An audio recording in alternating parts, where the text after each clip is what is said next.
مخلص دوست کے اندر اتنا پیار چھپا ہوتا ہے جیسے بیج کے اندر درخت۔ خالق سے مانگنا سنت ہے، اگر دے دے تو رحمت، نہ دے تو حکمت۔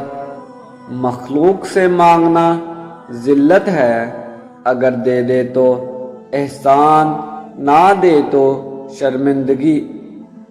صرف دو لوگ آپ کو سمجھ سکتے ہیں، ایک جو آپ جیسے حالات سے گزرا ہو اور دوسرا جسے آپ سے محبت ہو۔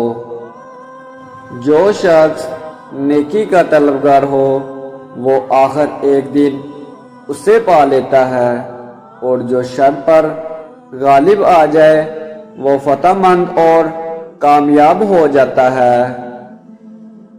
بدترین دوست وہ ہے جس کی خاطر تکلف کرنا پڑے۔ ایمان ایک سفید چمک بن کر ظاہر ہوتا ہے، جب بندہ نیک اعمال کرتا ہے تو وہ روشنی بڑھا جاتی ہے، یہاں تک کہ اس کا سارا قلب روشن ہو جاتا ہے۔ جس کا ظاہر اس کے باطن سے زیادہ اہم ہو، قیامت کے دن اس کا اعمال نامہ ہلکا ہوگا، اور جس کا باطن اس کے ظاہر سے زیادہ اہم ہو اس کا اعمال نامہ وزنی ہوگا۔ نیکی کا ارادہ شر کی آگ کو بجھا دیتا ہے۔ جس دن ہم اللہ کی نافرمانی نہ کریں ہمارے لیے عید کا دن ہے۔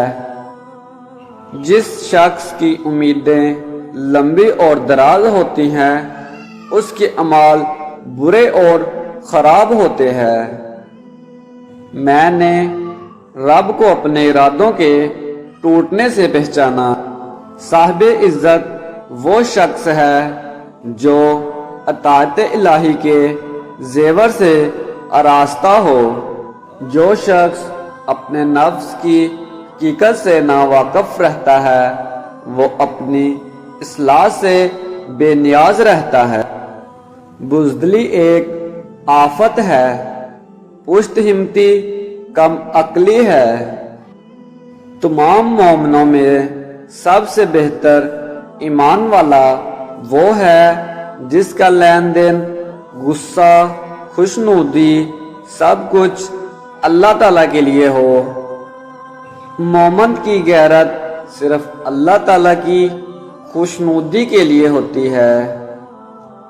سب سے زیادہ غنی وہ شخص ہے جو اللہ تعالیٰ کی تقسیم پر راضی ہے۔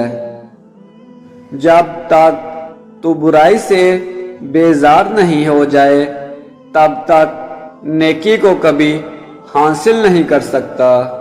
اپنی خوشحالی کے زمانے میں لوگوں کے ساتھ بلائی کر کے اپنے لیے ایسا سامان تیار کر جو تنگی کے وقت کام آئے۔ وہ شخص سب سے بڑا بے وقوف ہے جو دوسروں کی برائیوں کو برا سمجھے لیکن خود ان پر جمع رہے۔ صاحب رائے بہت لوگ ہیں مگر صاحب بصیرت بہت کم ہے۔ پرہیزگاری گناہوں سے بچنے اور پاک دامنی کا ذریعہ ہے۔ حکمت ایک درخت ہے جو دل میں پیدا ہوتا ہے اور زبان پر پھل لاتا ہے۔ حسد ایک لا علاج بیماری ہے، جو حسد یا محسود کی موت تک دور نہیں ہوتی۔ دنیا میں اللہ تعالیٰ کا خوف رکھنا آخرت کے ڈر سے بچاتا ہے۔ جو شخص عقل رکھتا ہے وہ اکثر خاموش رہتا ہے۔ اللہ تعالیٰ کے خوف سے رونا اس کی رحمت کی کنجی ہے۔ بے شک